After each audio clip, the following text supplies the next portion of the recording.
title, my neighbor was a church leader, a scout dad, and a city employee.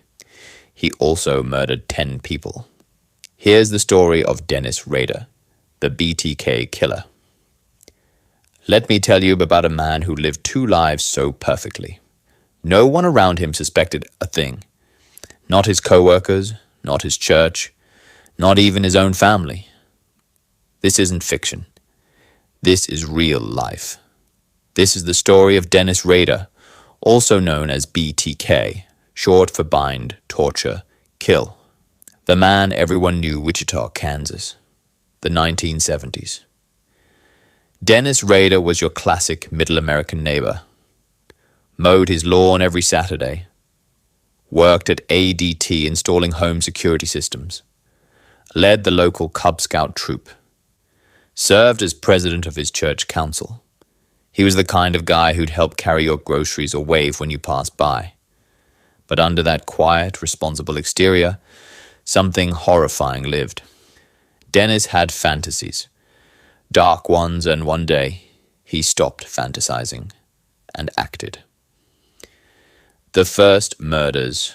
The Otero family, January 15th, 1974. Dennis walked into a home with one goal, to fulfill a fantasy he'd been planning in secret. Inside were 4 members of the Otero family. Joseph, 38, Julie, 33, Joseph Jr., 9, and Josephine, 11. He tied them up one by one, tortured them, watched them die, slowly, cruelly. He later admitted the rush came not just from the killing, but from the control, from playing God. He called the police himself, just so people would know it was him. Then he gave himself a name, BTK, bind, torture, kill. That's when the city of Wichita realized they had a serial killer. His twisted habits. Dennis Rader didn't kill in a frenzy. He planned, stalked, watched. He called each target a project. He'd follow them for weeks, break into their homes and wait. Sometimes he'd take underwear or ID as trophies. He wrote poems, made sketches, even mailed letters to the media mocking the cops. He wanted attention, but also control. He once posed one of his victims and took photos of her body using a Polaroid and a homemade mask. Then he'd file it away in a folder, like it was a trophy. Then he vanished. From 1974 to 1977, he committed several murders. Then suddenly, nothing.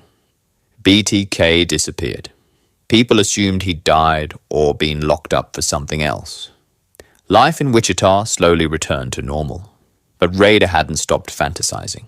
He was just busy, raising a family, attending church, working a regular job. In 1985, he struck again. Then again in 1986. Again in 1991. Still, no one connected the dots. He even installed security alarms in people's homes, ironically protecting them from people like himself. The slip-up. In 2004, after a decade of silence, BTK got cocky again. He sent a letter to the local news station with clues about one of his unsolved murders. This time he used a floppy disk. He even asked police, "Can you trace this?" They said, "No." Lie. When they opened the disk, the metadata pointed to a church computer. It had been used by a man named Dennis. The church's president? Dennis Rader. Police investigated, obtained a DNA sample from his daughter's pap smear, and it matched the evidence from the crime scenes. The arrest. When they finally arrested him in 2005, Rader confessed almost immediately, but the way he did it, chilling. He described the murders in horrifying detail, calmly, methodically, like he was reading a grocery list. He explained how he bound his victims, how long he waited, how he chose them. He didn't show remorse, just precision. Even his own wife and children were in shock. His daughter Kerry later said he was the best dad anyone could ask for, and that learning the truth shattered her. He lived a double life flawlessly for 30 years. Why did he do it? Rader was diagnosed with narcissistic and obsessive-compulsive traits, but he wasn't insane. He knew what he was doing was wrong. That's what made him terrifying. He compartmentalized. He could be a loving father during the day and a monster at night. He wasn't driven by rage or mental illness. He was driven by the thrill of power, the obsession with control. He was what profilers call an organized killer. Intelligent, patient, meticulous. He needed to dominate. Bind, torture, kill. That was his cycle.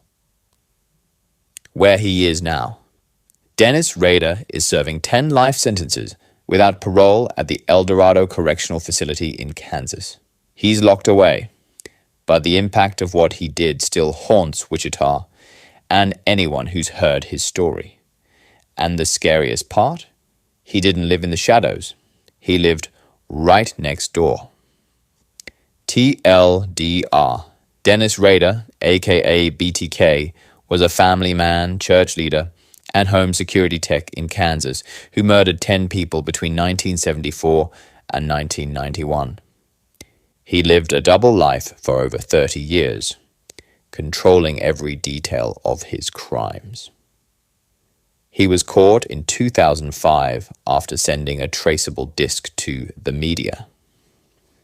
His story is one of the most disturbing examples of evil hiding in plain sight.